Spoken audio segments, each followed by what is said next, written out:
She was sleeping on the street, shielding her son from the rain, when a stranger draped his coat over them and whispered, "I'll take care of this," what she didn't know. The man who stopped that night was the most feared Mafia boss in Chicago. And he'd just decided she was worth fighting his last war for. Adrian Moretti didn't believe in signs from God. Not anymore. Not after 25 years of blood, bullets, and betrayal had carved out whatever soul he once possessed. But tonight, driving through Chicago's South Side at 2 in the morning, he wondered if maybe the universe was trying to tell him something. "Take Lakeshore Drive," he told Marcus, his driver. The meeting with the Italians had gone longer than expected. Adrian was tired, irritable, and wanted his bed. "Boss, there's construction on." "I know. Take Harrison Street." Marcus knew better than to argue. They turned onto Harrison, where the streetlights flickered like dying stars. Rain hammered the windshield, turning the city into a blur of neon and shadow. That's when Adrian saw her. At first, he thought it was just a pile of garbage bags huddled against a closed storefront. But then the pile moved. A woman's face emerged from beneath a soaked blanket, her arms wrapped protectively around something small. A child. "Stop the car." Marcus hit the brakes. "Boss."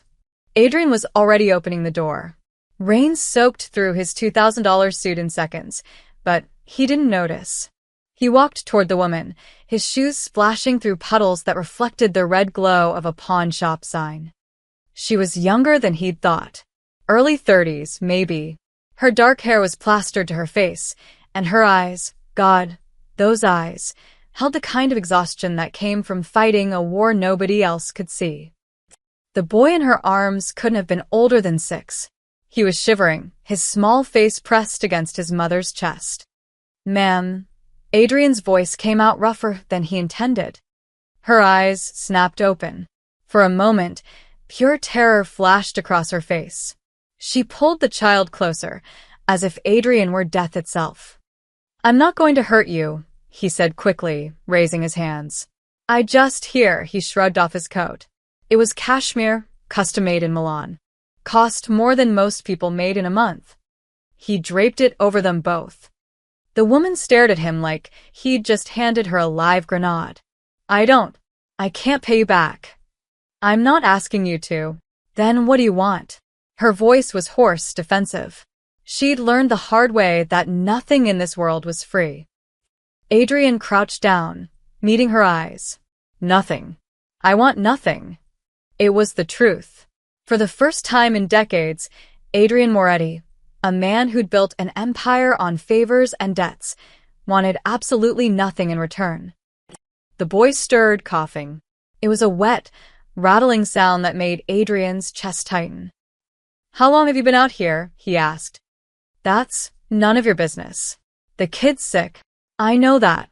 She snapped, then immediately softened, as if she'd used up all her strength on those 2 words. "I know. I'm taking him to the clinic in the morning. They open at 8-inch. Adrian glanced at his watch. It was 2:17 a.m. Almost 6 hours in the rain with a sick child. He stood, pulling out his phone. "What are you doing?" The woman's voice rose in panic. "Are you calling the cops?" "Please don't call. They'll take him away from me. Please, I'm begging you." "I'm calling a doctor." Adrian's finger hovered over the contact. Dr. Sarah Chun, the best pediatrician in Chicago. Also someone who owed him a favor, the kind that came from Adrian making her brother's assault charges disappear. "A doctor won't come here. Not for people like us. This one will." The woman looked at him, then really looked at him. Her eyes traced his face, the expensive watch, the car idling nearby with Marcus standing guard like a sentinel. "Who are you?" she whispered. Adrian almost told her. Almost said the name that made grown men nervous and politicians return his calls. But something stopped him. Maybe it was the way she held her son. Maybe it was the way she'd asked for nothing, expected nothing, and was ready to fight for everything. "Just someone who happened to drive by," he said instead. Before she could respond, he was already on the phone. "Sarah? It's Adrian. I need you at Harrison and Kedzie. Now. I don't care what time it is. Bring everything you need for a respiratory infection in a 6-year-old. 20 minutes, he hung up. The woman was shaking her head. I can't afford. You're not paying. She is. Adrian nodded toward the car, where Marcus was watching with an expression of pure confusion. In 20 years of working for Adrian Moretti, he'd never seen his boss stop for anyone. Why are you doing this? The woman's voice cracked. Adrian didn't have an answer. Or maybe he did, but it was buried too deep beneath years of carefully constructed armor. What's his name? He asked instead. The woman hesitated then. Leo. His name is Leo. Leo. Adrian looked at the boy, who was watching him with fever-bright eyes. That's a strong name. He is strong, the mother said fiercely. We both are. I can see that. A sleek Mercedes pulled up behind Adrian's car. Dr. Chen stepped out, medical bag in hand, looking distinctly unhappy about the hour. Sarah, Adrian said. The boy. Respiratory. Make sure he's okay. Dr. Chen took one look at the situation and her professional instincts kicked in. She knelt beside Leo, her hands gentle as she examined him. Pneumonia, she said after a moment. Early stage. He needs antibiotics, rest, and somewhere warm. I can't, the woman started. My car has heat, Adrian interrupted. Marcus will take you wherever you need to go. Dr. Chen will write the prescriptions. They'll be filled and delivered within the hour. Why? The woman looked at him with such raw confusion that Adrian felt something crack inside his chest. When was the last time someone had asked him why he did something good? When was the last time he had? Because your son said please to the universe, Adrian said quietly. And tonight I heard it. Dr. Chen helped the woman and Leo into Marcus's car. As they drove away, Adrian stood in the rain, watching the taillights disappear into the night. His phone buzzed. 15 missed calls. 3 from his underboss, 6 from his lawyer, and the rest from people who needed decisions only he could make. But for the first time in 25 years, Adrian Moretti didn't care about any of it. He cared about a woman whose name he didn't know and a boy named Leo who'd somehow reached through all his armor with nothing but a fever and a mother's fierce love. Find out who she is, Adrian said into his phone. Her name, her story, everything. And Vincent? Be discreet. As he walked back to his car, Adrian didn't know it yet, but his war had just begun. Only this time, he wasn't fighting for territory. He was fighting for something far more dangerous. A chance at redemption. Lena Romano hadn't slept. Even with Leo finally resting in the motel bed, paid for by the mysterious man's driver, she'd spent the night staring at the water-stained ceiling, waiting for the other shoe to drop.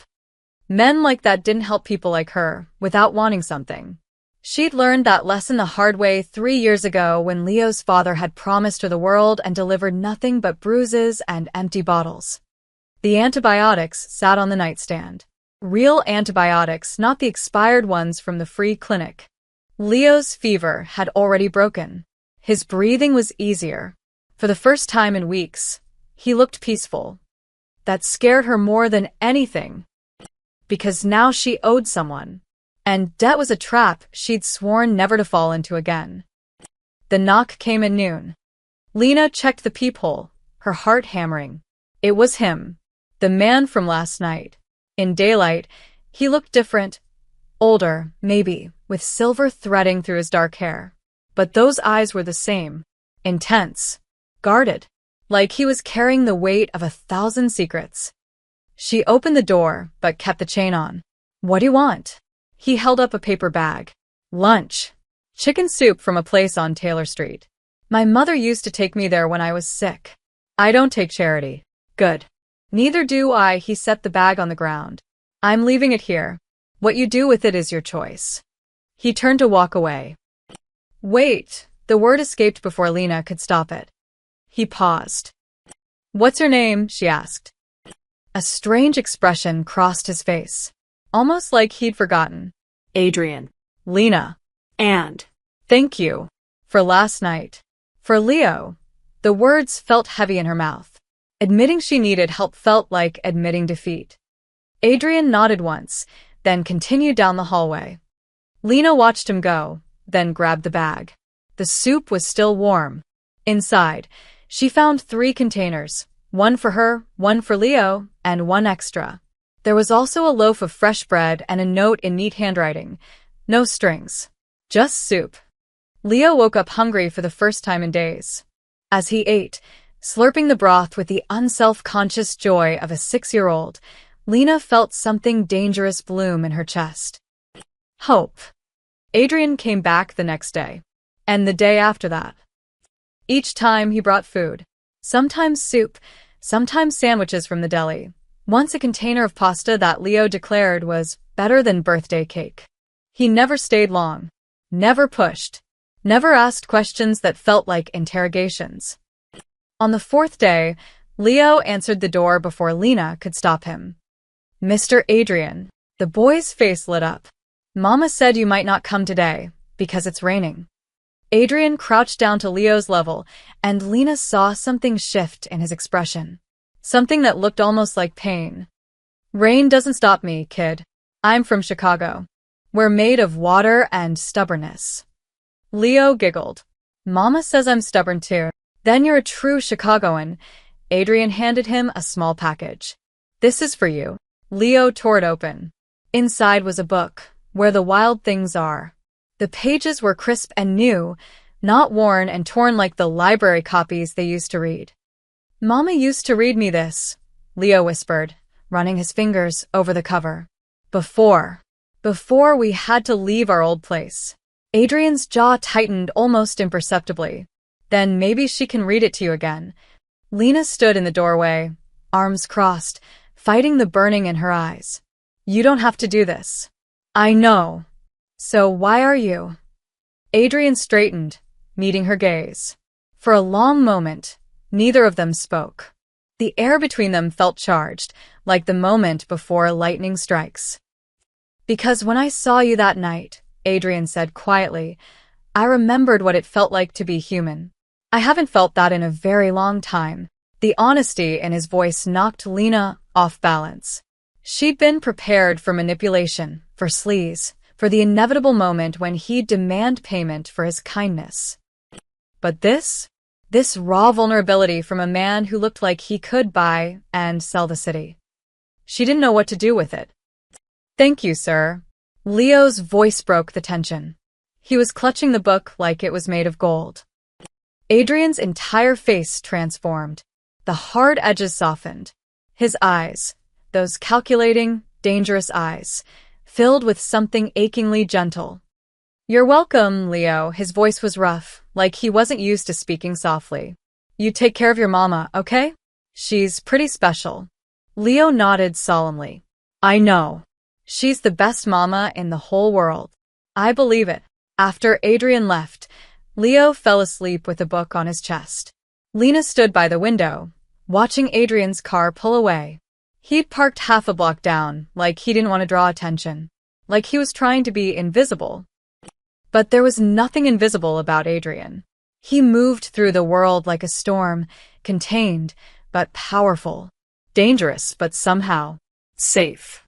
That night, for the first time since she'd lost everything, Lena let herself wonder if maybe, just maybe, the world wasn't entirely cruel. 3 floors below, in his car, Adrian sat in silence. Vincent's report was on his phone. He'd read it twice already. Lena Romano, 31. Former art teacher. Left her husband 3 years ago after repeated domestic violence. Lost her apartment when she lost her job due to missing work, taking care of Leo after her ex put the boy in the hospital. No family. No support system. Been on the streets for 4 months. For months. A woman with a college degree and a son with a smile that could light up the darkness had been invisible to everyone. Everyone except Adrian. He dialed Vincent. I want her old landlord's name. And find out where her ex-husband is. Boss, what are you? Just do it. Adrian ended the call and stared up at the motel window where Lena and Leo were staying. The light was still on. For 25 years, Adrian had been alone by choice. He'd built walls so high that nothing could touch him. But a 6-year-old boy had said, "Thank you, sir," with a fever-bright smile, and those walls had started to crack. Now, sitting in his car in the rain, Adrian realized something terrifying. He didn't want to rebuild them. The call came at 3 in the morning.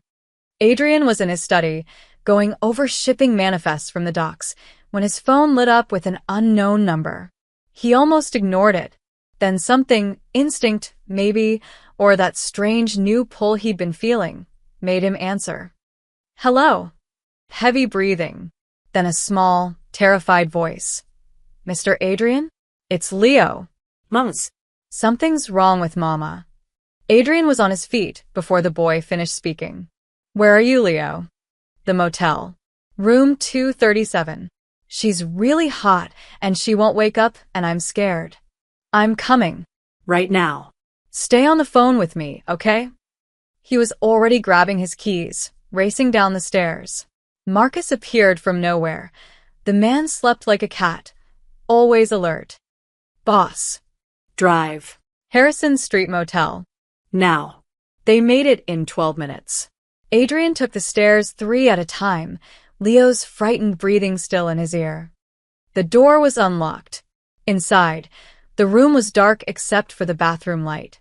Leo sat on the floor beside the bed, his small hand clutching his mother's. Lena was unconscious, her skin burning with fever. Adrian knelt beside her, pressing his hand to her forehead. She was on fire. "How long has she been like this?" "She said she felt sick at dinner," Leo whispered, tears streaming down his face. "But she said it was okay.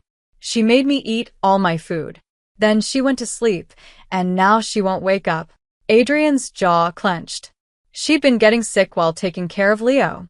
Probably caught something from him, weakened by weeks of living on the streets, and instead of resting, she'd pushed through it because she had no choice. Because mothers didn't get the luxury of being sick. He scooped Lena into his arms. She was lighter than she should be, too light. Her head lolled against his chest. "Leo, grab your book and your mama's bag. You're coming with me." "Are you taking her to the hospital?" "Better. I'm taking you both somewhere safe." The apartment was in River North, one of Adrian's safe houses. Clean, furnished, and completely off the grid. Dr. Chen met them there, looking exhausted but professional. "Severe flu, dehydration, and probable pneumonia," she announced after examining Lena. "She needs 4 fluids, rest, and antibiotics. Hospital would be ideal, but..." "No hospitals," Adrian said firmly. Hospitals meant records. Records meant questions. And something told him Lena wouldn't want questions. Dr. Chen set up in 4, and Adrian carried Lena to the bedroom. Leo followed like a shadow, his eyes wide and frightened. "Is Mama going to die?" The question hit Adrian like a bullet. He crouched down, meeting the boy's eyes. No. "Your mama's a fighter, remember? She just needs to rest. What if she wakes up and gets mad that we're here? She doesn't like taking help." Adrian smiled slightly. "I noticed. But sometimes we don't get a choice. Sometimes we have to let people help us, even when our pride says no." Leo considered this. "Are you helping us because you're lonely too?" The question was so unexpected, so devastatingly perceptive, that Adrian couldn't speak for a moment. "Yeah, kid," he said finally. "Maybe I am." Lena woke up 36 hours later. The first thing she noticed was the softness. The bed beneath her was soft. The pillow under her head was soft. Even the light filtering through the curtains felt soft, like the world had been wrapped in cotton. Then panic hit. She sat up too fast and the room spun, and 4-line tugged at her arm. La. Her voice came out as a croak. "He's in the next room," a familiar voice said. "Eating pancakes and watching cartoons. He's fine." Adrian sat in a chair by the window, a cup of coffee in his hands. He looked like he hadn't slept. Lena's mind raced, piecing together fragments. Leo's scared voice. Being carried. Waking up once to find Adrian's face above hers, his expression twisted with worry. Where am I? My apartment. One of them. You've been sick. I can't be here. She tried to pull the four out.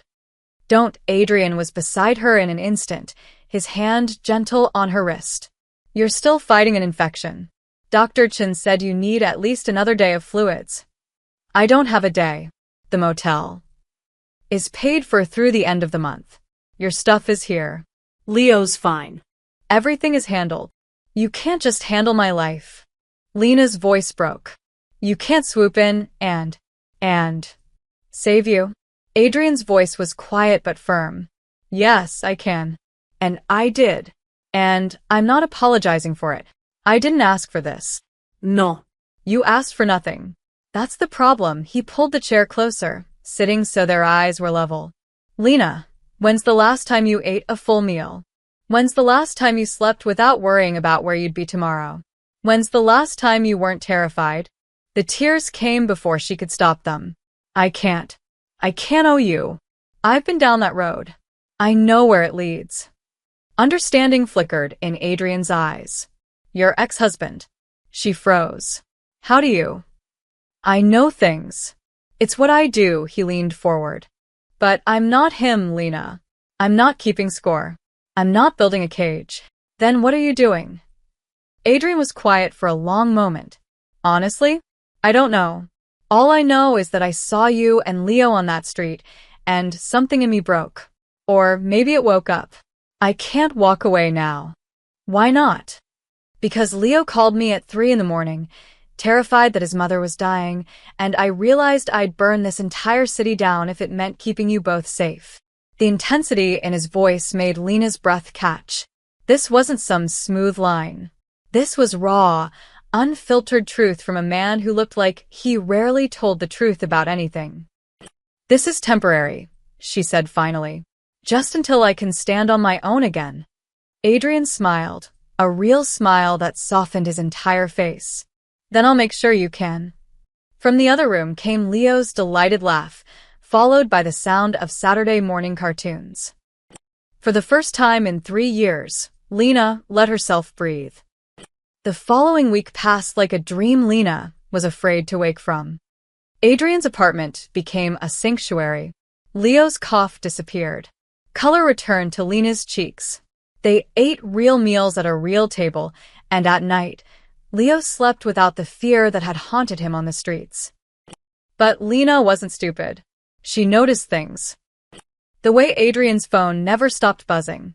The way men in expensive suits would appear at odd hours, speaking in low voices before disappearing again. The way Marcus always stood by the door, his hand resting near his hip, where she suspected a gun was hidden. Adrian had money, that was obvious. But this wasn't businessman money. This was something else entirely. She was folding laundry in the living room when she heard them. Adrian's office door was slightly ajar, and voices drifted out. She shouldn't have listened. Should have walked away. But something made her freeze. The South Side territory is secure, Mr. Moretti, a gravelly voice.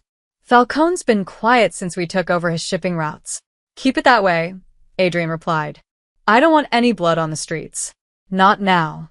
Boss, with all due respect, Falcone's not going to stay quiet forever.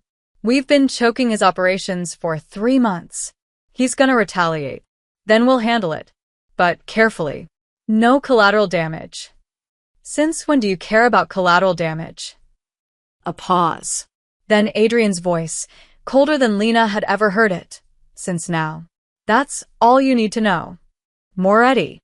The name echoed in Lena's mind as she backed away from the door. She'd been in Chicago long enough to know that name. Everyone knew that name.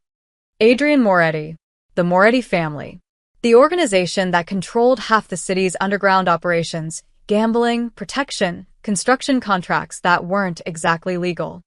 She'd been living with a crime boss, letting her son eat meals prepared in a Mafia safe house, sleeping under the protection of a man who built his empire on fear. Her hands shook as she dropped the laundry basket. Leo was at the kitchen table, drawing pictures with the expensive colored pencils Adrian had bought him. He looked happy. Safe. The happiest he'd been in years. And it was all a lie. Adrian came home at 8, carrying takeout from the Italian place Leo loved. He stopped when he saw Lena's face. "What's wrong?" "Leo, go to your room," Lena said quietly. "But Mama." Now. The boy's face crumpled, but he obeyed. The bedroom door closed with a soft click. Adrian set down the food slowly. "You know, you're the man who owns the city's fear." Lena's voice shook with rage, and something else, betrayal. "The Moretti family. I should have seen it. The money, the men, the way people look at you like you're a king or a executioner." "Sometimes both," Adrian said evenly. "How dare you?" Tears burned her eyes. "How dare you bring us into this world? Do you know what men like you do? I taught kids whose fathers disappeared because of organizations like yours. I had students whose mothers got caught in crossfire. I know what I am," Adrian interrupted, his voice hard. "You think I don't know? You think I wake up proud of the empire I built? Then why do it?" "Because I was good at it." The words exploded out of him. "Because I was 15 when my father was murdered by a rival family, and I had a choice, die or become something they'd fear. So I became fear itself. I became the thing that made grown men nervous. And I survived." Lena stared at him. This was a different Adrian than the one who'd brought Leo books and soup. This was the real man beneath the careful kindness. "For 25 years, Adrian continued, his voice quieter now, "I built walls. I trusted no one, felt nothing, needed nothing. I was a machine that made money and eliminated threats. And I was fine with that." "What changed?" Leo said, "Thank you, sir." Adrian's laugh was bitter. "A sick kid with a fever thanked me, and 25 years of armor just Cracked. Suddenly, I remembered what it felt like to be human, to care about something other than territory and profit." He moved closer, and Lena saw something in his eyes she hadn't seen before, vulnerability. "You want to know the truth, Lena? That night I found you, I was coming from a meeting where I'd just ordered a man's business destroyed because he didn't pay his debts on time. I ruined his life over money.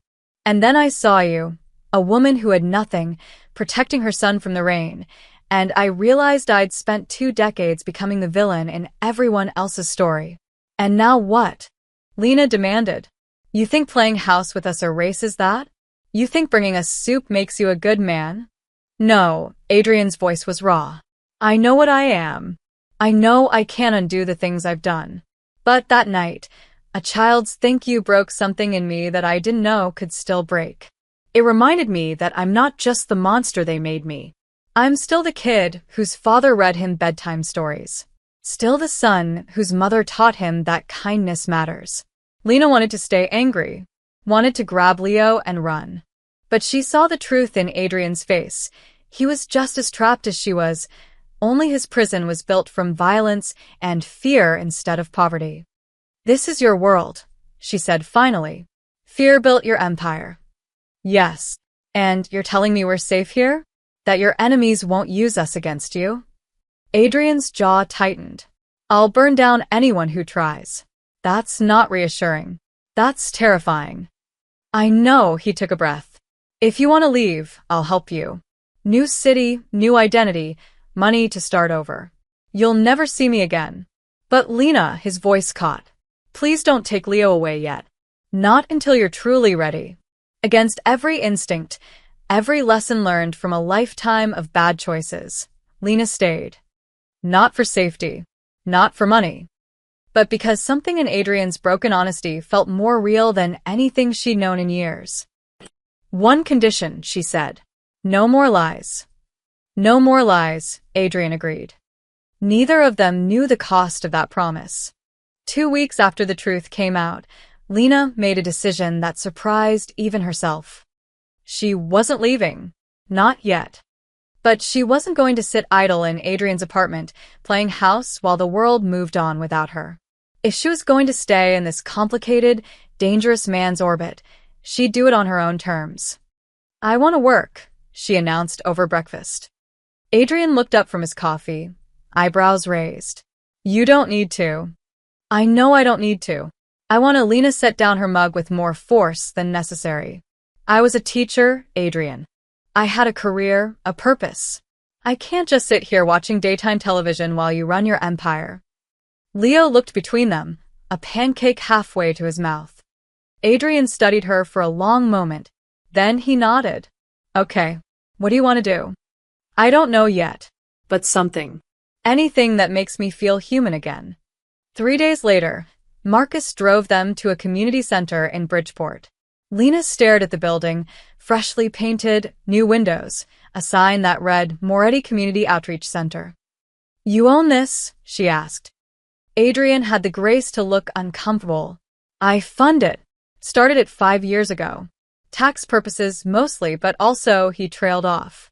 Also what? Also because my mother used to volunteer at a place like this. Before she died, she made me promise I'd remember where I came from. His voice was quiet. It's one of the few promises I've kept. Inside, the center bustled with activity. A food bank operated on one side, distributing groceries to families who lined up with quiet dignity. On the other side, kids took art classes, seniors played cards, and volunteers moved through the space like worker bees. A woman in her 50s approached, her face lighting up when she saw Adrian. Mr. Moretti, we weren't expecting you. Maria, this is Lena Romano. She's interested in volunteering. Maria's eyes flickered with curiosity, but she smiled warmly. We can always use help. What's your background? I was an art teacher. Elementary school. Perfect. Our after-school program needs someone who can actually teach technique. Most of our volunteers just let the kids make messes, Maria laughed. When can you start? Now. And just like that, Lena had a purpose again. She started small, 2 afternoons a week, teaching basic drawing to kids who reminded her of her old students. Kids whose parents worked 3 jobs. Kids who came to the center because home wasn't always safe. Kids like Leo had been, before Adrian found them. But what surprised her was how naturally she fit into the space. Within a month, she was there 5 days a week, organizing supply drives, expanding the art program, and somehow becoming the heart of the center without meaning to. Adrian would stop by occasionally, always staying in the background, watching. One afternoon, Lena found him observing her class through the doorway. You're good at this, he said simply. I forgot how much I missed it. She wiped paint off her hands. These kids, they just need someone to see them, to tell them they matter. Like you needed someone to see you. The words hung between them, heavy with meaning. Their eyes met, and Lena felt that dangerous pull again, the one that made her forget why staying away from Adrian Moretti would be the smart choice. I should get back, she said, breaking the moment. But Adrian caught her wrist gently. Lena, wait. There's something you should know. The center's been getting attention. Good attention. The city's talking about using it as a model for other neighborhoods. That's wonderful. The problem is, they want a face for the program. Someone who isn't me, he smiled wryly. Turns out, having a known associate of organized crime as your spokesman isn't great for funding. What are you saying? I'm saying people respond to you. Maria tells me donations have tripled since you started. Families are coming from 3 neighborhoods over because they heard there's a teacher who actually cares. You're changing things, Lena, without even trying. She'd never thought of it that way. She was just doing what felt right. Next week, there's a charity event, Adrian continued. City officials, potential donors, press. Maria wants you to speak about the program. Me? I can't. I'm not a public speaker. You don't have to be. Just tell them what you told me. That these kids need someone to see them. The charity event was held at a downtown hotel, the kind of place Lena would have been intimidated by a few months ago. Now, wearing a dress Adrian had insisted on buying, after 3 arguments about accepting gifts, she stood in the ballroom and realized something had shifted. She wasn't the woman who'd slept on the street anymore. But she also wasn't pretending to be someone she wasn't. When she spoke, she talked about the kids, about Maria's dedication, about what community meant when everyone felt forgotten. She didn't mention Adrian. Didn't need to. But he stood in the back of the room, and when their eyes met across the crowd, Something passed between them that felt like understanding. Like partnership. After her speech, donors lined up with checkbooks. City officials talked about expansion. A reporter from the Tribune asked for an interview. But the moment that mattered came later, when they were alone in Adrian's car. "You are incredible," he said. "I was terrified. Couldn't tell." He glanced at her, and his expression was softer than she'd ever seen. "You're not just surviving anymore, Lena. You're building something real." "We're building something," she corrected. "This is your center." "No," Adrian's voice was firm. "It's yours now. You're the one who made it matter."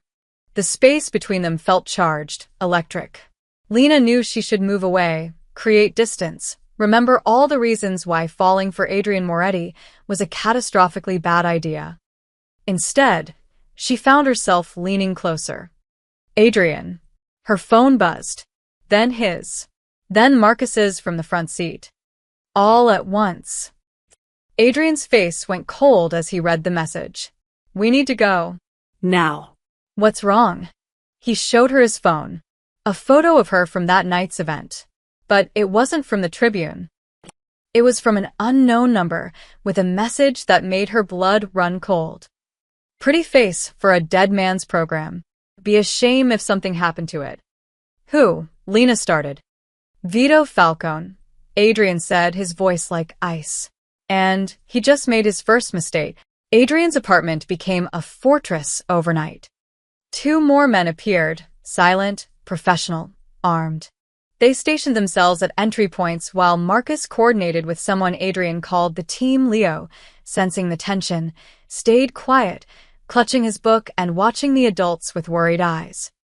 Lena paced the living room, her mind racing. Who is Vito Falcone? Adrian stood by the window, his jaw tight. A rival. Someone who's been losing ground ever since I started expanding south. He's dangerous, vindictive, and apparently stupider than I gave him credit for. What does he want? To hurt me. And he just figured out how. The words hit Lena like a slap. By threatening us. He won't get near you. Adrian's voice was absolute. I promise you that. You can't promise that. Lena's voice rose. This is exactly what I was afraid of. Your world, your enemies, they don't care about collateral damage. They'll use Leo, they'll use me. I know. Adrian turned to face her, and the raw pain in his eyes stopped her mid-sentence. You think I don't know that? You think I haven't been lying awake every night since you found out the truth, terrified that someone would notice you matter to me? Then let us go. Give us money, new identities, whatever. Get us away from this. It's too late for that. Adrian pulled out his phone, showing her something. A series of photos, her at the community center, Leo playing in the park with Marcus watching nearby, both of them leaving Adrian's building. Falcone had been watching for weeks. Oh God, Lena whispered. He knows you're important to me, Adrian said quietly. Running won't help. He'll find you. The only way to keep you safe is to end this. Permanently. What does that mean? Adrian's silence was answer enough. The attack came 3 days later. Not on them. Adrian's security was too tight for that. Instead, Falcone hit the community center. Lena's phone rang at 2 a.m. Maria's voice shaking. Lena, there's been a fire. The center, it's gone. They arrived to find the building engulfed in flames. Firefighters battled the blaze, but it was clear the structure was lost. Years of work, supplies, children's artwork, all burning. Lena stood on the sidewalk, tears streaming down her face, as Maria collapsed beside her, sobbing. The after-school program was supposed to start Monday, Maria said brokenly. Those kids, where will they go? Adrian appeared beside them, his face carved from stone. He made a phone call, speaking in rapid Italian. When he hung up, he turned to Maria. We'll rebuild. Better than before. I'll have architects here by morning. Mr. Moretti, the insurance alone will take months. No insurance. I'm paying for it. Out of pocket. And we'll operate out of the church on Morgan Street until it's done. His voice was steel. Falcone wanted to destroy something I built. Instead, he just declared war. Lena grabbed his arm. Adrian, No. This is what he wants. He's baiting you. I know. Then don't take the bait. Adrian looked at her, and she saw something terrifying in his eyes. Not anger, but cold, calculated fury. Lena, I've spent 3 months playing nice. Trying to be better. Trying to be the man you and Leo deserve. But Falcone just burned down a building full of children's hope. He crossed a line. So, what, you're going to kill him? No, Adrian's smile was razor-sharp. I'm going to destroy everything he's built. His businesses, his reputation, his power. When I'm done, Vito Falcone won't be a threat to anyone. He'll be a cautionary tale. The war began silently. Within 48 hours, 3 of Falcone's gambling operations were raided by police, acting on anonymous tips that proved remarkably accurate. His shipping routes got rerouted through competitors. His protection clients suddenly found better offers from other families. Adrian moved like a chess grandmaster, every piece precisely positioned.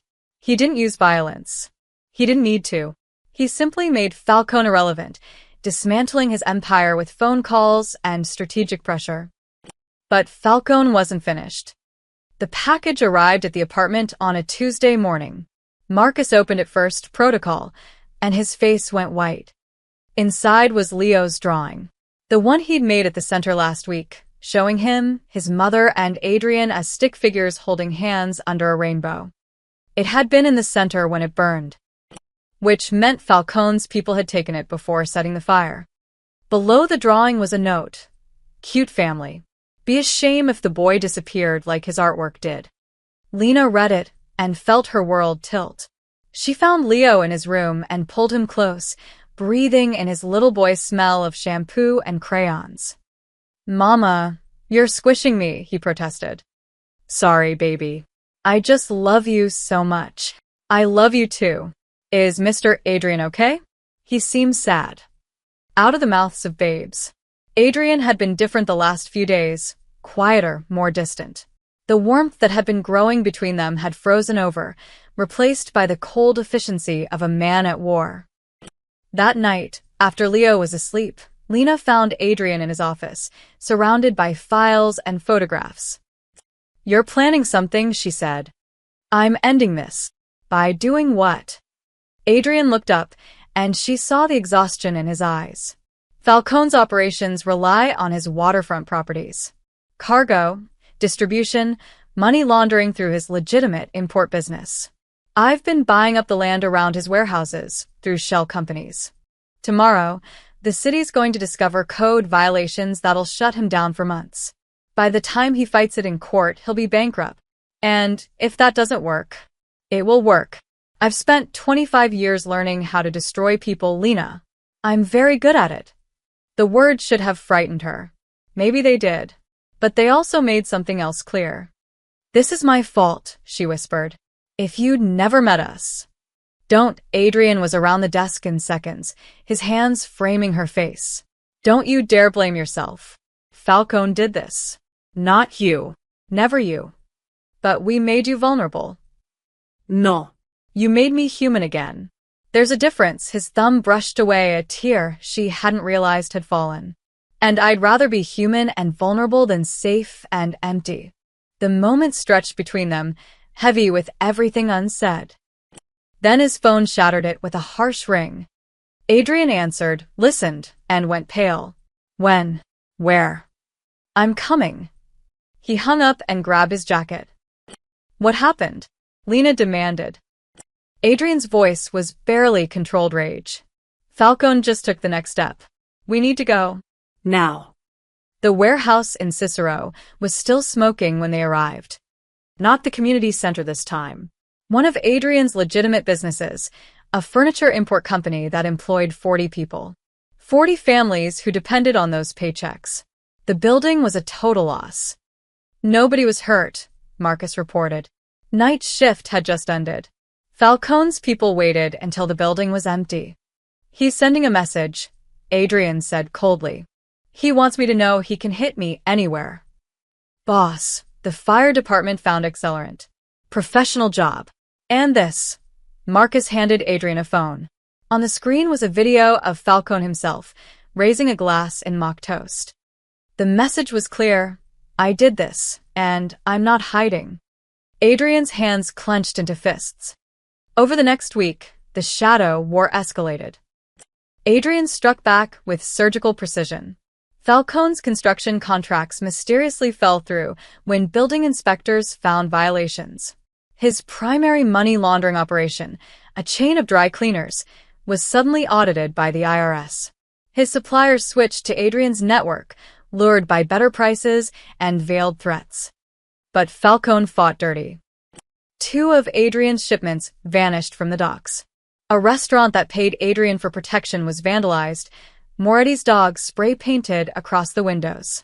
His lawyer received death threats. Lena watched Adrian transform. The gentle man who'd brought Leo books became something harder, sharper. He barely slept, stopped smiling. The warmth in his eyes turned to ice. You need to rest, she told him one night, finding him in his office at 3 a.m. I'll rest when Falcone's finished. Adrian, you're destroying yourself. Better me than you. Then Leo, he didn't look up from his papers. Go to bed, Lena. Not until you do. Finally, he met her eyes. The exhaustion there broke her heart. Do you know what it's like? Knowing that every second he's out there, you're in danger? That I brought this into your life. You didn't bring this. Falcone did. Because of me. Because I was selfish enough to want something good in my life, his voice cracked. My mother used to say that men like my father don't get happy endings. They get consequences. Maybe she was right. Lena crossed to him, taking his face in her hands. Listen to me. You're not your father. You're not just the empire you built. You're the man who stopped for a stranger in the rain, who brings a little boy books, who built a community center because your mother asked you to remember where you came from. That man is a luxury I can't afford right now. Then what are you? A wolf protecting his pack. Adrian's eyes were dark, dangerous. And wolves don't stop until the threat is eliminated. The next day, Adrian made his most aggressive move yet. He bought Falcone's primary revenue source, a shipping company that handled 80% of Falcone's legitimate cargo. Bought it out from under him using a dummy corporation, then immediately fired every Falcone loyalist and rerouted all contracts. In one move, Adrian had cut Falcone's legitimate income by half. Falcone's retaliation was immediate and vicious. That night, one of Adrian's warehouses exploded.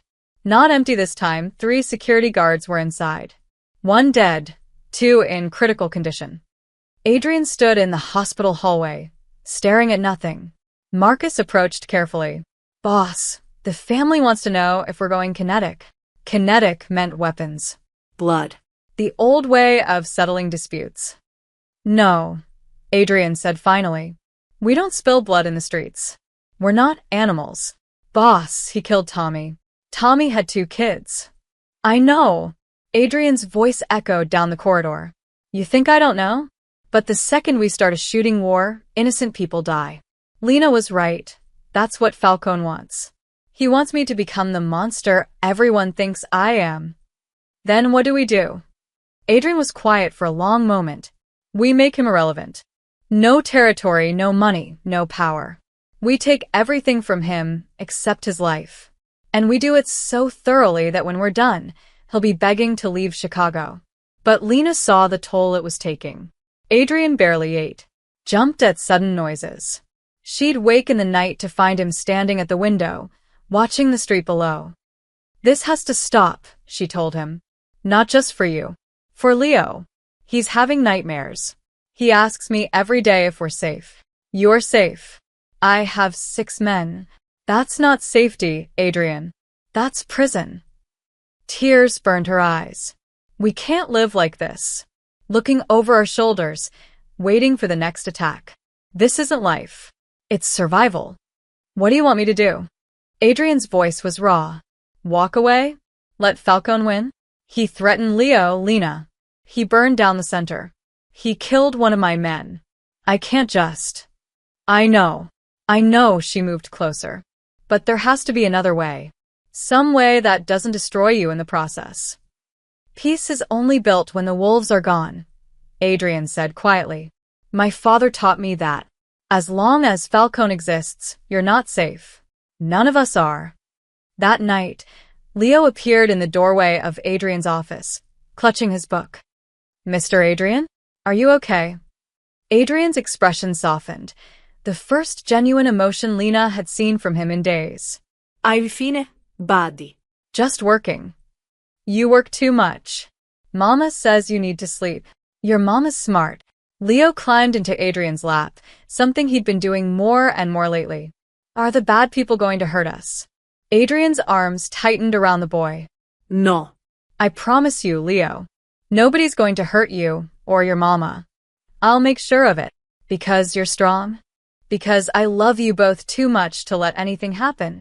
The words hung in the air. Adrian looked up, meeting Lena's eyes across the room. He'd said it. Finally said what they'd both been dancing around for weeks.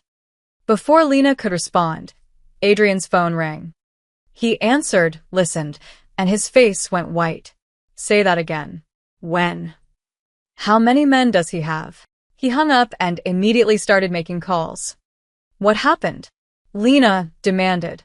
Adrian's voice was ice. Falcone just crossed the line. He's coming for Leo. Pack a bag. Now Adrian's voice was military sharp. Marcus, get the car. Vincent, I want every man we have on alert. Lena's heart hammered. What do you mean he's coming for Leo? One of Falcone's men got drunk, started bragging at a bar my guy was watching. Said their boss was tired of playing games. Said he had a plan to make me understand loss. Adrian was already moving, pulling weapons from a hidden safe. We're leaving. There's a safe house in Wisconsin. Nana. Leo appeared in the hallway, rubbing his eyes. Why is everyone yelling? Before Lena could answer, the lights went out. The entire building plunged into darkness.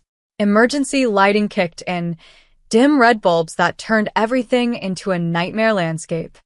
That's not the breaker, Marcus said, weapon drawn. Someone cut the power from outside. Adrian grabbed Lena, pushing her toward Leo. The panic room. Now. Code is 4-7-2-9. Don't open it for anyone but me. Adrian. Go. But they didn't make it. The apartment door exploded inward.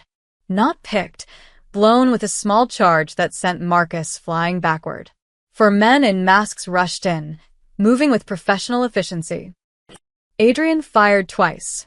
One man went down, but there were too many coming too fast. Lena grabbed Leo and ran for the bedroom. She could hear fighting behind her, grunts, gunshots, breaking furniture. She slammed the bedroom door, locked it, and shoved Leo into the closet. Stay here. Don't make a sound. No matter what you hear, she kissed his forehead, tasting her own tears. I love you so much. Mana. Inskared. The bedroom door splintered open. A man grabbed Lena, throwing her against the wall.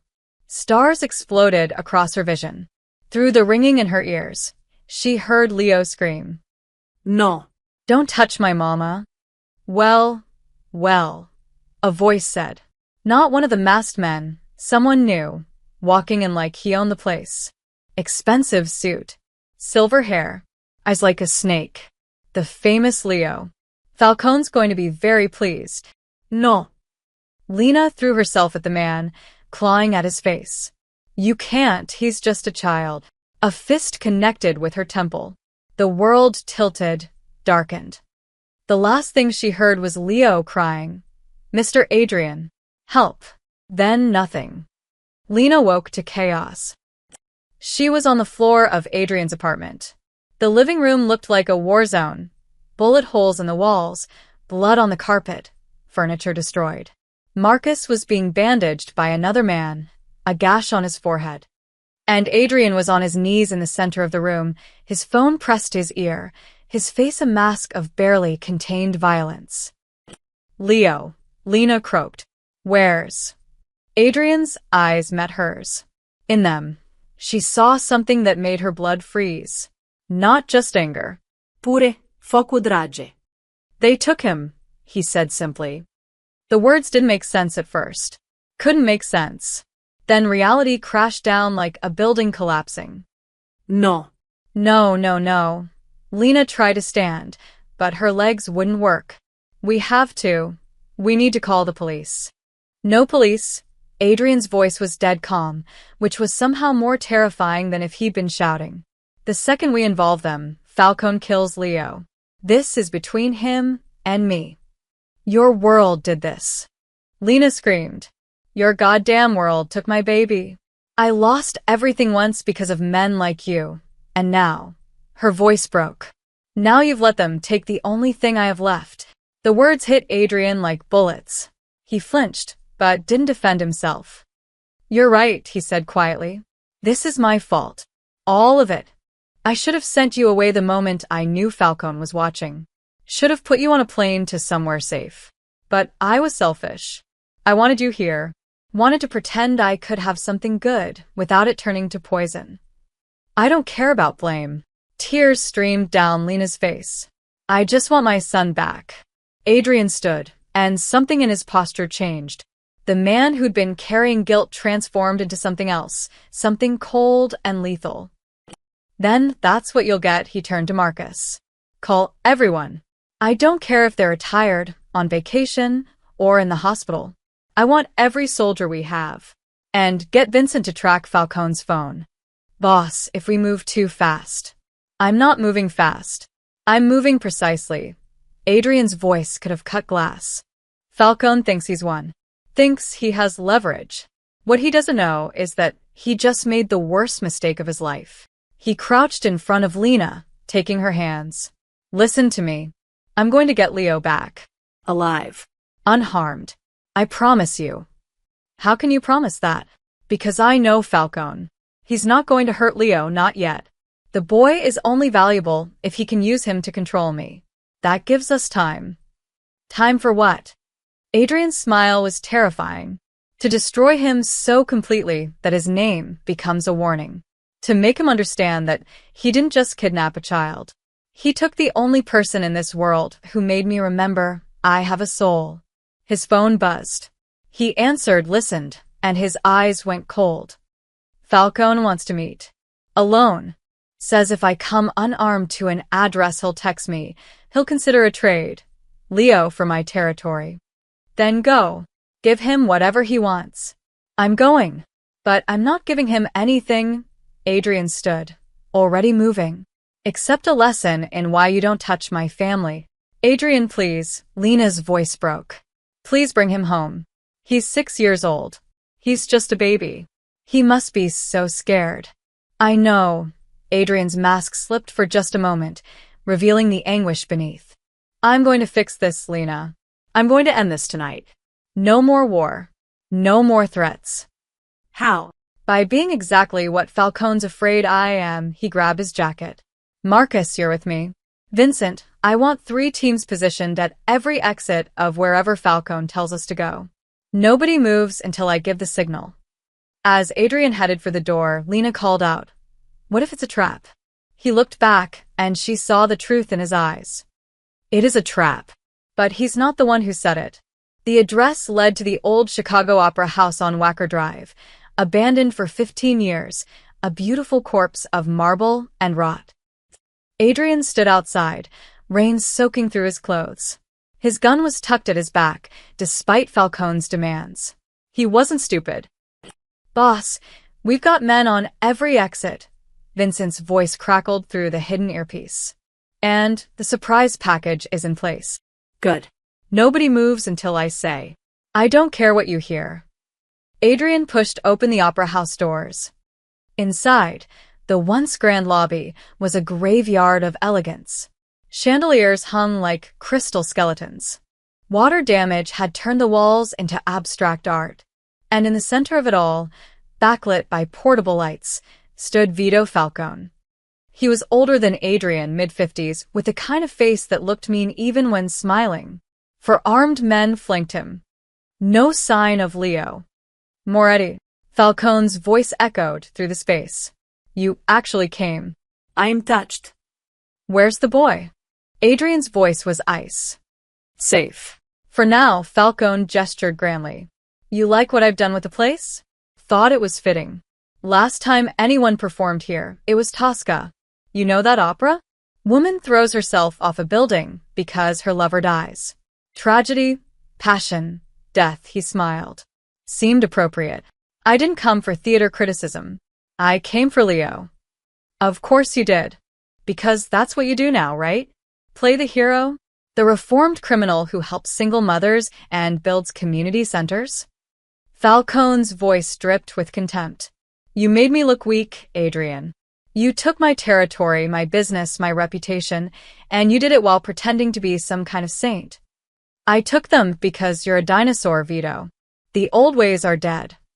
The old ways kept order. Falcone roared. Then you come along with your corporate strategies and your lawyers, acting like we're legitimate businessmen. We're not businessmen, Moretti. We're wolves. And you forgot that. No, Adrian said quietly. I evolved. You stayed stuck. Falcone's face flushed red. That boy upstairs, you know what he told my men? He said you were going to save him. Had complete faith. Like you're some kind of superhero, he laughed bitterly. Kid doesn't know you're the reason he's here. The words were designed to wound. They did.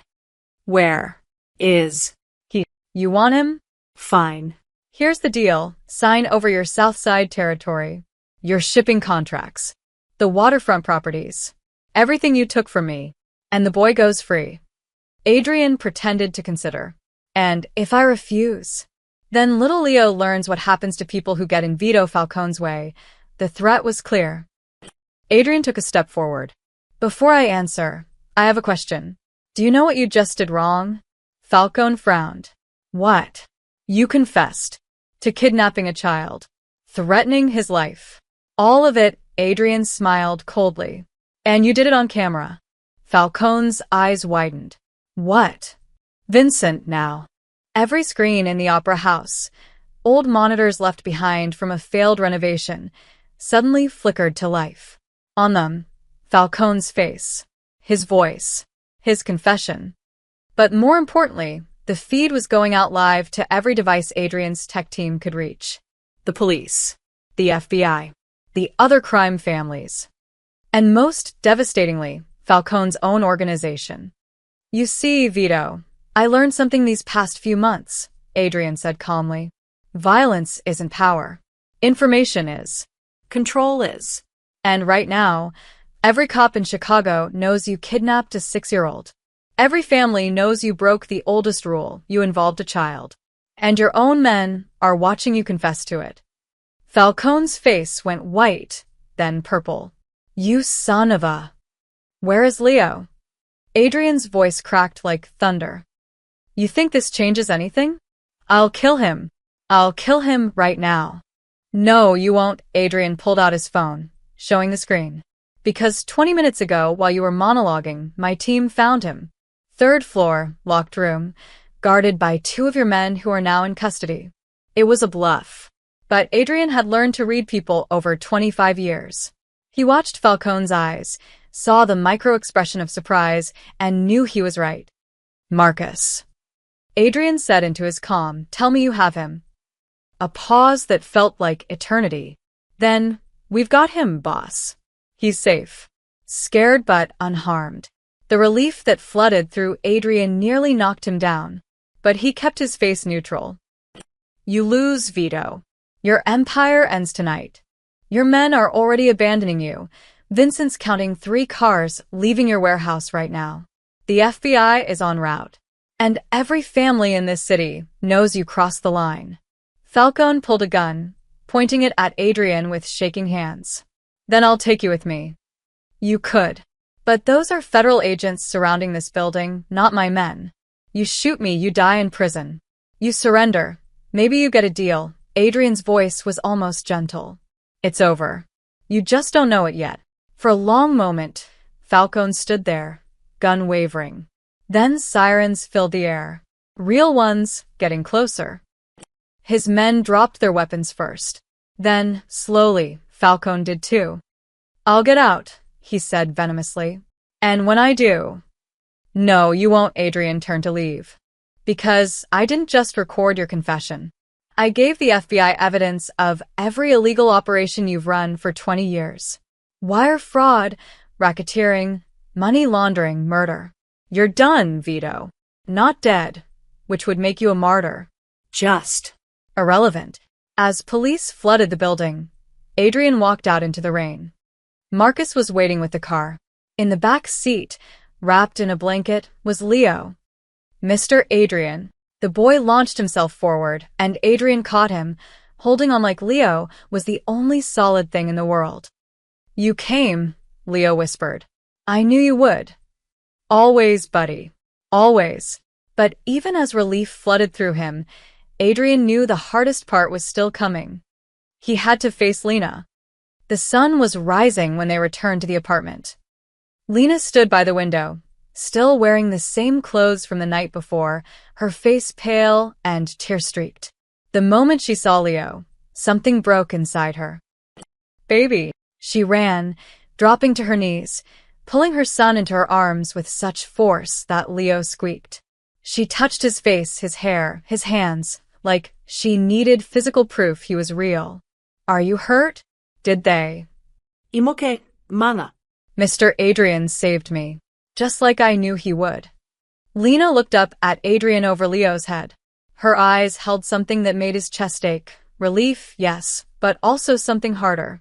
Colder. Leo, sweetheart, go with Marcus. He'll make you breakfast. Her voice was gentle, but firm. But Mama. Now, baby. Please. Leo looked between them, sensing the tension, then slowly followed Marcus to the kitchen. The moment he was gone, Lena stood. Is Falcone arrested? She asked quietly. Yes. FBI has him. With the evidence I provided, he'll be in prison for the rest of his life. Good. She wrapped her arms around herself. That's good. Silence stretched between them like a chasm. Lena, Adrian started. I can't do this anymore. Her voice was barely above a whisper. The words hit him like a physical blow.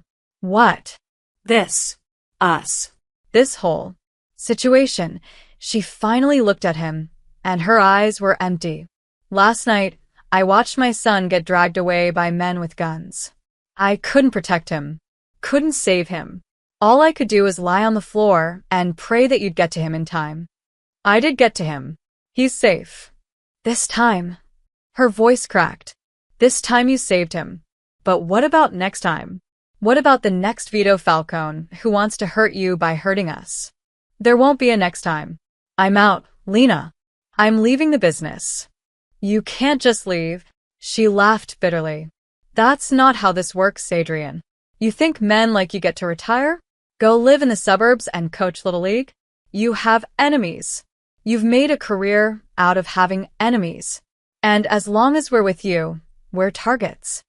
Adrian felt something breaking apart inside him. So, what are you saying?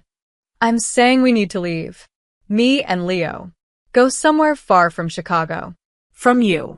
From all of this. Tears streamed down her face. Your world took my home once. Then it gave me hope. Then it took my son. I can't survive the next time it takes something from me.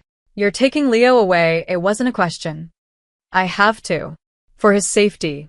For mine, she wiped her eyes. You said you'd help us start over. New city, new identity. I'm taking you up on that offer. Adrian wanted to argue. Wanted to tell her that he'd burn the whole city down before he let anything happen to them again. That he'd changed, that he was changing, that they'd made him want to be better. But he looked at her face, at the exhaustion, the fear, the bone-deep trauma of a mother who'd nearly lost her child, and knew he had no right. Where do you want to go? He asked, his voice hollow. I don't know. Somewhere small. Somewhere no one knows us. She took a shaking breath. Can you make that happen? Yes, the word tasted like ashes. I'll have Vincent set everything up. New identities, bank accounts, housing. You'll be comfortable. Safe. You'll never have to worry about money or... I don't want your money, Adrian. Too bad. You're taking it anyway, his voice was firm. You think I'm letting you and Leo struggle? Not happening. You want to leave, fine. but you're leaving with enough to build whatever life you want."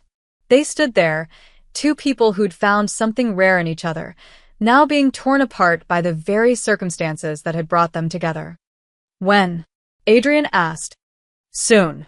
A few days, maybe. Just enough time to pack, say goodbye." "Don't," his voice broke. "Don't say goodbye. Just go." When you're ready. I'll make sure everything's arranged." Lena's face crumpled. "Adrian, I need you to know something." He moved closer, not touching, but close enough that she could see every emotion he was fighting to control. "These past few months with you and Leo, they were the best of my life. You made me remember what it felt like to be more than just the empire I built. You made me want to be better. Be worthy of that look in Leo's eyes when he says he knew I'd save him. You are worthy." No. "I'm not. Because a man worthy of you would have protected you better, would have seen this coming, would have put you on a plane the second Falcone started making threats." His jaw tightened. "You're right to leave. I'm just sorry it took this long for you to see what I've known all along." "What's that?" "That men like me don't get happy endings. We get consequences." The next morning, the headlines screamed the news. Crime boss Vito Falcone arrested in child kidnapping. FBI credits anonymous tip with breaking case. Falcone empire crumbles as evidence emerges. Adrian's name wasn't mentioned. He'd made sure of that. The feds got their case, the media got their villain, and Adrian got nothing. He stood in his apartment, empty now except for furniture, and looked at the drawings Leo had taped to the refrigerator. Stick figures of the three of them. A family that almost was. Marcus appeared in the doorway. "Boss, Vincent says everything's ready. New identities are solid. The house in Oregon is secured. Bank accounts are set up under their new names." "Oregon," Adrian repeated. He'd suggested it. Small coastal town. Good schools. Far from everything. "They're leaving tomorrow morning. Early flight." Adrian nodded. He wouldn't be there to see them off. That was his gift to Lena, the ability to leave without one more painful goodbye. "Boss, if you don't mind me saying, you're making a mistake. You love them. They love you. Walking away. It's not walking away, Marcus.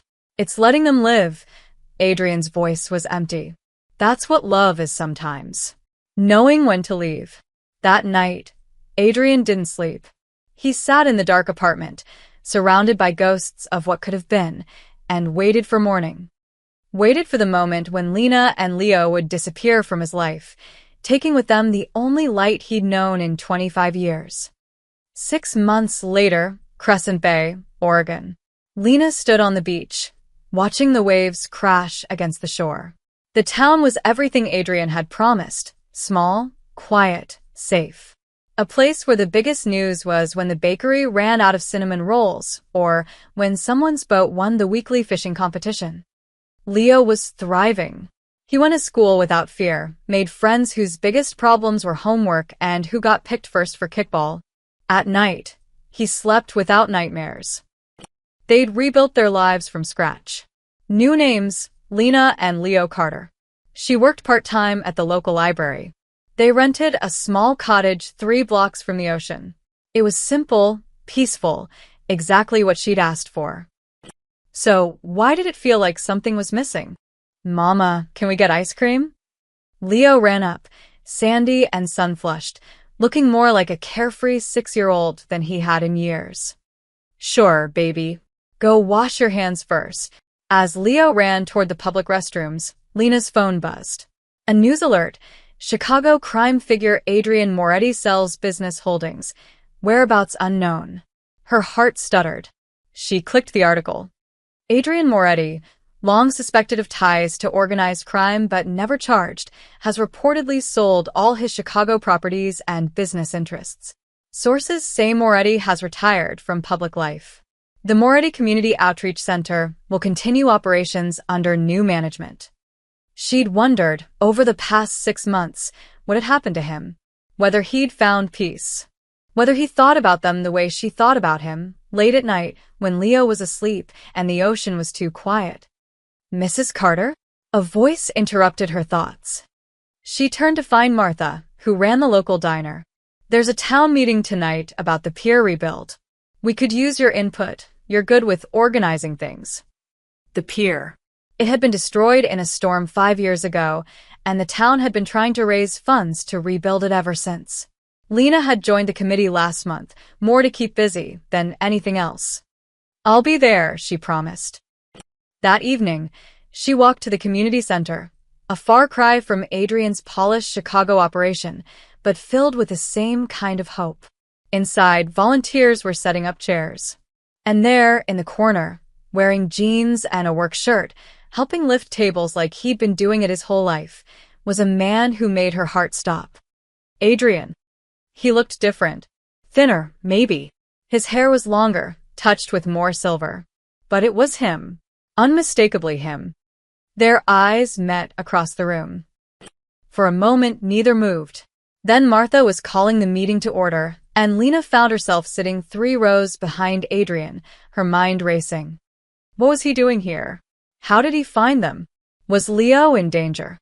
The meeting dragged on, discussions about permits and funding and architectural plans. Lena heard none of it. She kept staring at Adrian's back, watching the way he listened intently, took notes, nodded at suggestions. When it ended, he walked out before she could reach him. She found him outside, standing at the edge of the parking lot, looking at the ocean. "What are you doing here?" Her voice came out harsher than intended. Adrian turned slowly. Up close, she could see the changes, not just physical but something deeper. The hardness in his eyes had softened. The tension he'd always carried was gone. "I moved here 3 months ago," he said simply. You. "What?" "Sold everything in Chicago. The businesses, the properties, all of it. Gave most of the money to charity. Kept enough to live on." He gestured vaguely toward town. "Bought a small house on Oak Street. Been working on the pier rebuild with the volunteer crew." Lena's mind couldn't process it. "You followed us." "No," his voice was firm. "I researched coastal towns that Falcone's people had damaged over the years. Places where his operations had hurt communities. Crescent Bay was one of them. I came here to try to fix something, to do work that actually mattered. I had no idea you were here until I saw Leo at the ice cream shop 2 weeks ago." "You saw Leo and didn't." "I left. Immediately. Because you came here to get away from me." Adrian's voice was quiet. "But then I realized this is a small town. We were going to run into each other eventually. So I figured I'd stay away from places you might be. Worked early mornings when you'd be getting Leo ready for school. Avoided the library. Kept my head down." "Why?" The question burst out of her. "Why come to Oregon at all? You could have gone anywhere." "Because I needed to finish something." He looked at the ocean. "I spent 25 years building an empire on fear. Thought that was power. Then I met you and Leo, and I realized I'd never built anything worth keeping. So I came here to try. The Pier Project, it's honest work. Physical work. Something that helps people without requiring them to owe me anything." Lena felt tears burning her eyes. "Adrian, you don't have to say anything. I'm not here to complicate your life. You and Leo are safe here, happy. That's all I wanted." He started to walk away. "Wait." He stopped. "You've been here 3 months? Working on the pier?" Yeah. 7 days a week, usually. It's good work. Tiring. Makes me sleep at night." A small smile. "Turns out, building something is more satisfying than destroying things ever was. Are you okay?" Adrian looked at her then, really looked at her, and she saw something in his eyes that made her heart ache. Not the dangerous man who declared war on Falcone. Not the crime boss who'd controlled half of Chicago. Just a man who was tired of running from himself. "I'm getting there," he said softly. "One day at a time. One pier post at a time." He paused. "Are you okay?" Yes. "Leo's happy. We're safe. It's what I wanted." Good. "That's good." They stood in the parking lot, the ocean breeze carrying the scent of salt and possibilities, 2 people who'd found each other in darkness and lost each other to light. "The pier," Lena said suddenly. They said it'll take another year to finish. About that, yeah. That's a long time to avoid someone in a small town. Adrian's lips quirked. I'm very good at avoiding people. I don't want you to avoid me. The words hung between them. Adrian's expression shifted, hope and caution warring on his face. Lena.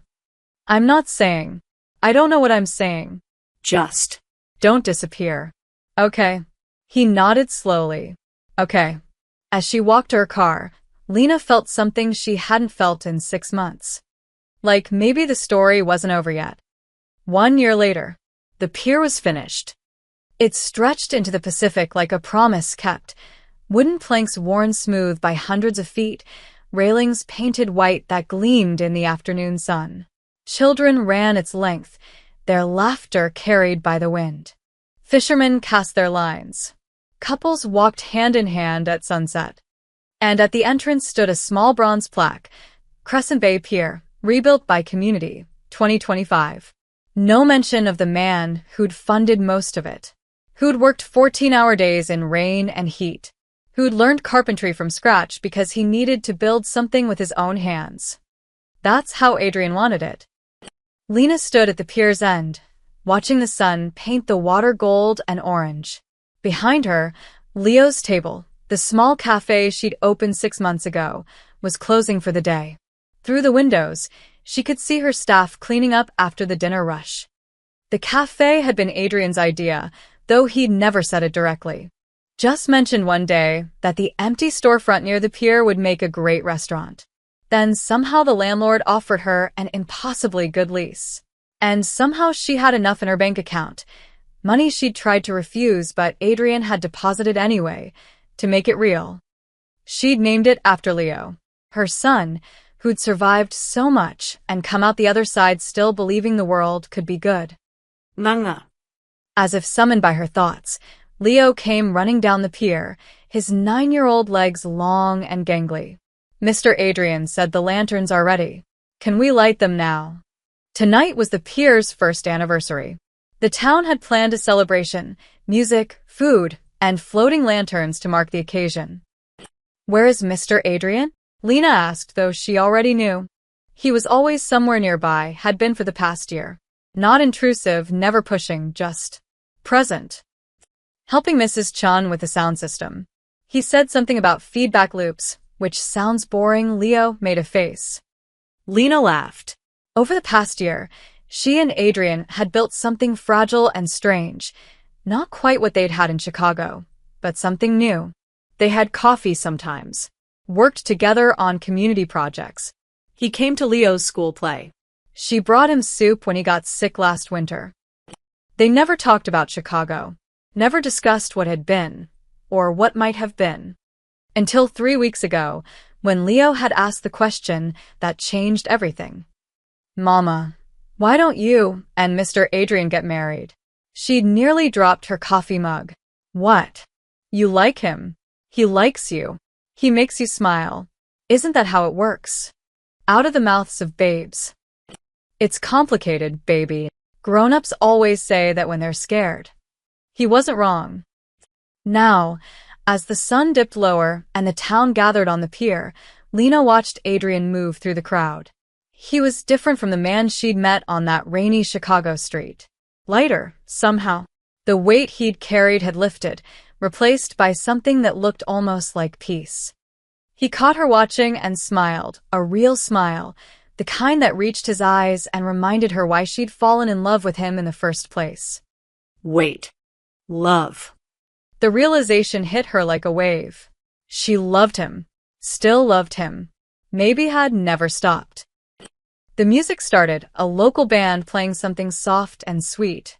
Children began releasing lanterns into the water, paper boats holding candles that bobbed on the waves like fallen stars. Leo grabbed Adrian's hand, pulling him toward the water. Come on. We have to send one together. Adrian knelt beside Leo, and together they lit the lantern. As it floated away, Leo said something Lena couldn't hear. Whatever it was made Adrian's expression crack open with emotion. When they stood, Leo ran off to join his friends, leaving Adrian alone at the railing. Lena walked over. What did he say to you? Adrian was quiet for a moment. He said, "This is the best life ever. I'm glad you found us sleeping on that street, Mr. Adrian." Tears pricked Lena's eyes. "He told me last week that you're his hero. Said you taught him that strong people protect others, not hurt them." He's got it backwards. "You two taught me that." Adrian turned to face her. "Lena, I need to tell you something.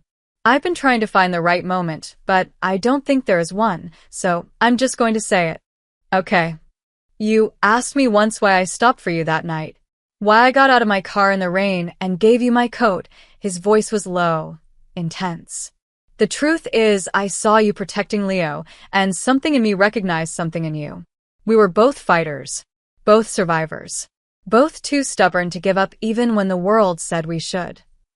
"Adrian." "I'm not finished," he took a breath. "I came to this town to rebuild a pier. But what I actually did was rebuild myself. And I couldn't have done that without knowing you and Leo were here. Without seeing you at town meetings. Without Leo running up to show me his school projects. Without you bringing me soup when I was sick and pretending it was just neighborly kindness." "It was neighborly kindness," Lena said, but her voice shook. "Lena Romano, or Carter, or whatever name you're using, I love you. I've loved you since you refused my handouts, but accepted my soup. Since you called me out for who I was and stayed anyway. Since you built something beautiful from nothing, just like I was trying to do." His hand reached for hers. "I know I don't deserve another chance. I know I brought violence into your life." "You also brought hope," Lena interrupted. "You brought safety. You taught my son what strength really means. You showed me that people can change, can choose to be better." "Does that mean—" "Yes, you idiot," she was crying now, laughing through tears. "Yes." Adrian pulled her close, and when he kissed her, the pier erupted in cheers. Apparently, they'd had an audience. Leo appeared, grinning. "Does this mean Mr. Adrian is staying forever?" Lena looked at Adrian, at this man who'd been a monster and became a hero, who'd lost everything and found himself. "Yeah, baby," she said. "He's staying." Adrian knelt, pulling Leo into the embrace. "If you'll have me." "We saved the sea, Mr. Adrian," Leo said, pointing at the lanterns floating into the distance. Adrian laughed, deep, genuine, free. "We did, buddy. We really did." As the three of them stood together under the darkening sky, lanterns glowing like promises on the water, Lena thought about that rainy night in Chicago. How Adrian had found them sleeping on a street, two broken people with nothing left to lose. He'd thought he was saving them. But really, they'd saved each other. "You know what's funny?" Lena said softly, her head on Adrian's shoulder. "You found us sleeping on the street that night. But maybe you were the one who needed saving." Adrian smiled, pressing a kiss to her forehead, then Leo's. "Maybe we all needed saving. Maybe that's what family is, people who save each other and keep saving each other every single day." The pier stretched behind them, solid and real, proof that broken things could be rebuilt. That people who'd lost their way could find home again. Not in a place. In each other. And as the last lantern disappeared into the darkness, Adrian Moretti, former crime boss, reformed sinner, and finally at peace, held his family close and knew one thing for certain. He'd fought his last war. And won. The end.